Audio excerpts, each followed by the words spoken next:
President Bola Tinubu has warned security agencies not to work at cross purposes under his watch.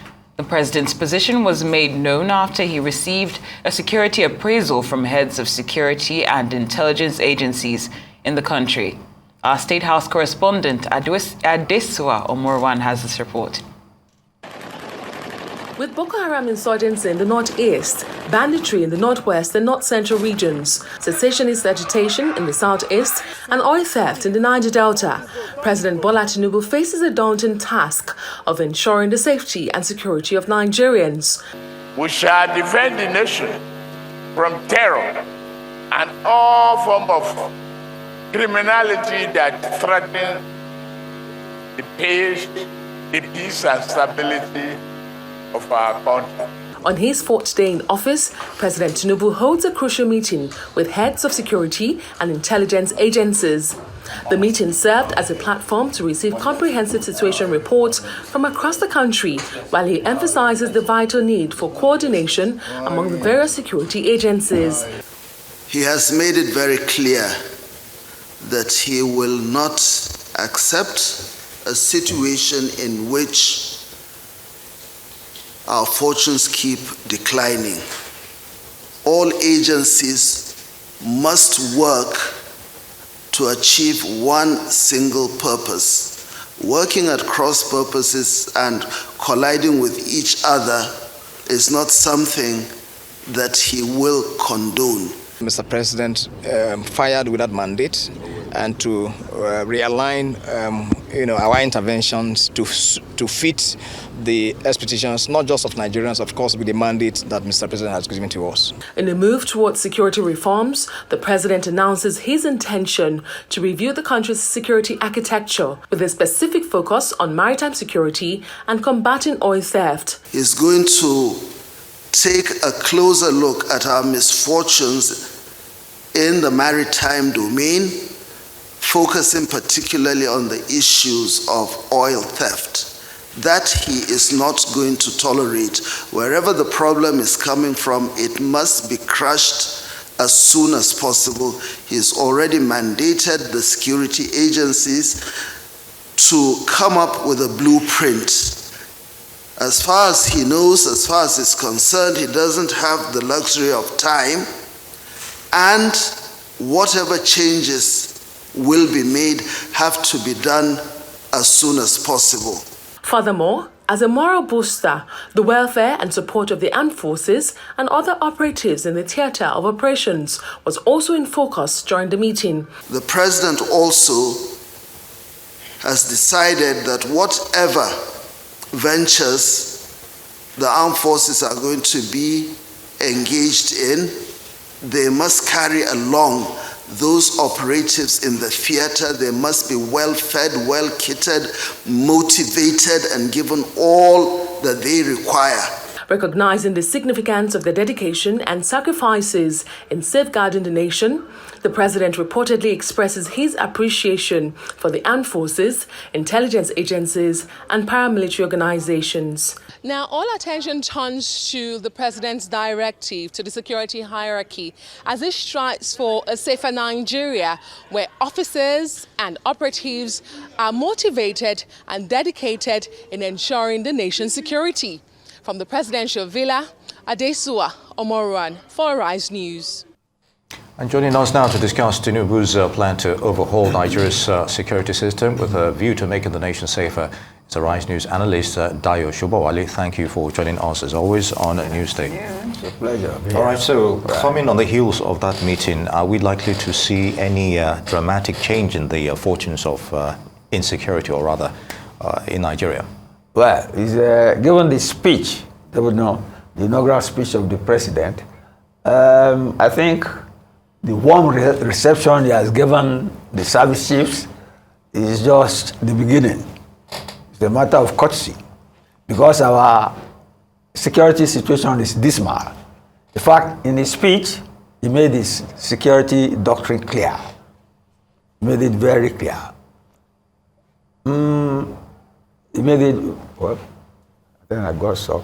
In his speech, all right, he said you cannot have justice and justice and prosperity in the midst of insecurity and violence. I will take that as his doctrine. That, his regime, his government will ensure that we have the rule of law, we have justice, and we have economic prosperity. And we cannot make that possible where there is violence and insecurity. That's where the service chiefs come in. And I think what he will do is he will do a SWOT analysis of what he has found on the ground. The topography of our insecurity is very clear. There's insurgency in the northeast. There's banditry in the northwest. There's a piracy, oil theft, which he calls his priority, you get me, in the riverine areas and along the Atlantic coast. And in the north central, the middle belt, you have the normal clashes between the Fulani and the farmers. He has to address, and of course, the south, the IPOB in the east. These are the nitty-gritty of our insecurity, and these are problems he has to address. Now, he has told the service chiefs that he does not want them to be working at cross purposes. But then there's no denying that the bulk of responsibility on this high insecurity tension you are in, the buck stops on the table of those people he has just met. So it's just a matter of civility, telling them that they should not even fight each other. I expect him over time to remove one or two of them. You get me? We have spoken about doctrine. I've seen that doctrine as, making sure that Nigeria thrives in terms of rule of law and economic prosperity. But then the service chiefs have to put in their own stake. As it is, they are not performing.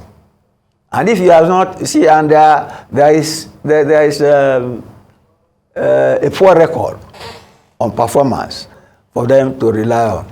The last batch of service chiefs who were sacked because of insecurity, poor performance, were given the ambassadorial post.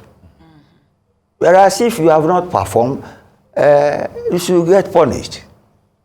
There should be a deterrent so that anybody coming in will know that, will have a dismal future if he does not deliver on what he has been paid to do.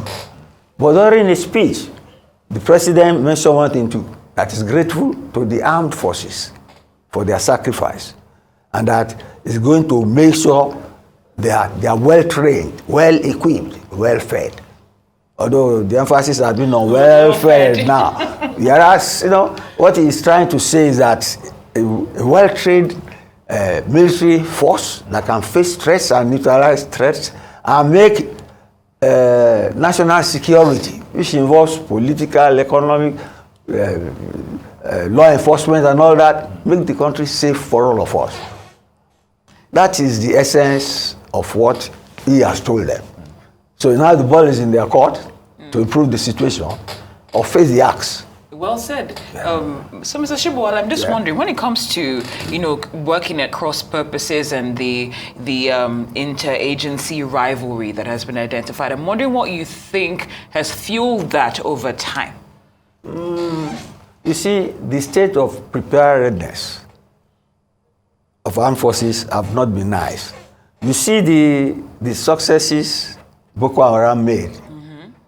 You get me? You see the way the conflict between the Fulani herdsmen and the farmers in the Middle Belt festered. People were killed. You see how the banditry was killing people in the northwest. And then, of course, the IPOB was contesting every inch of space with the governments of the southeast, declaring days people should not come and all that. Something has to be done.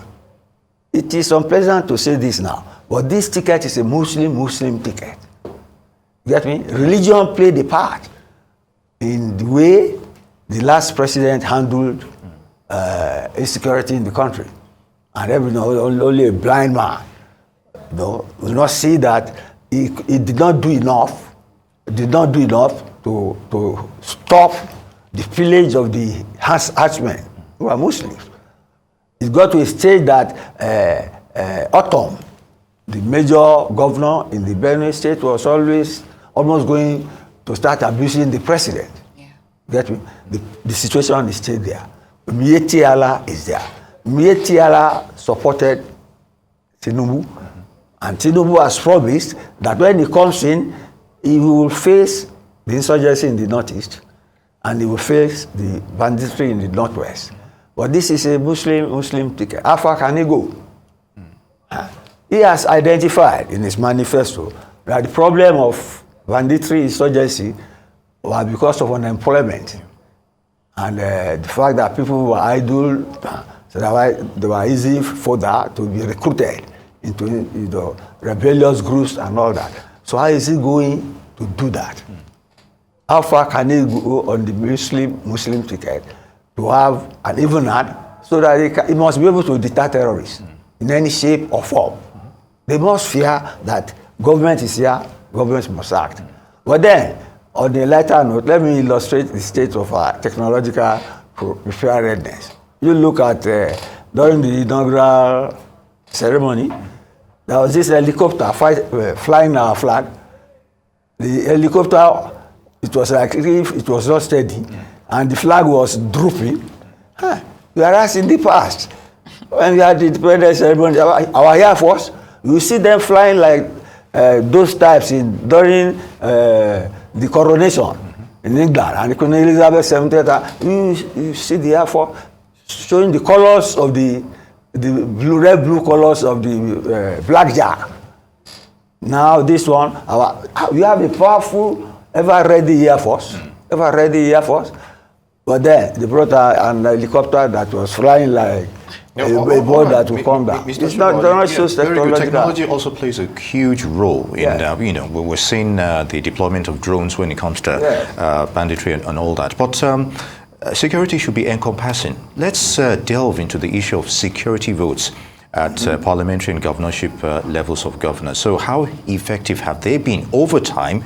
Some have described these as just slush funds, for government officials at taxpayers' expense. In 2 minutes, Mr. Sobowale. The security vote for governors, I don't want to link that with security per se, with the chief, but we have brought it.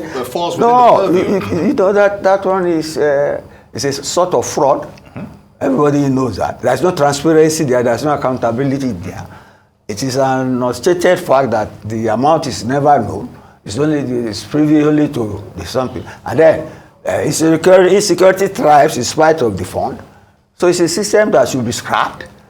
And that is why more attention should be paid to how these security chiefs function. You get me? He has spoken of doctrine. I understand that. You get me? So you have a safe environment for people to live and work and do that is and then in a just and safe environment. Then in the architecture, yes, maybe the architecture may change. Maybe he may create state police. Get me? Maybe we may not have a chief of defense staff. Maybe the service chiefs should report directly to the commander-in-chief, shorten the reporting line for efficiency. People manage. You can manage our security apparatus like the way they manage corporate bodies to get to results. Look at the opportunities and threats. Get me?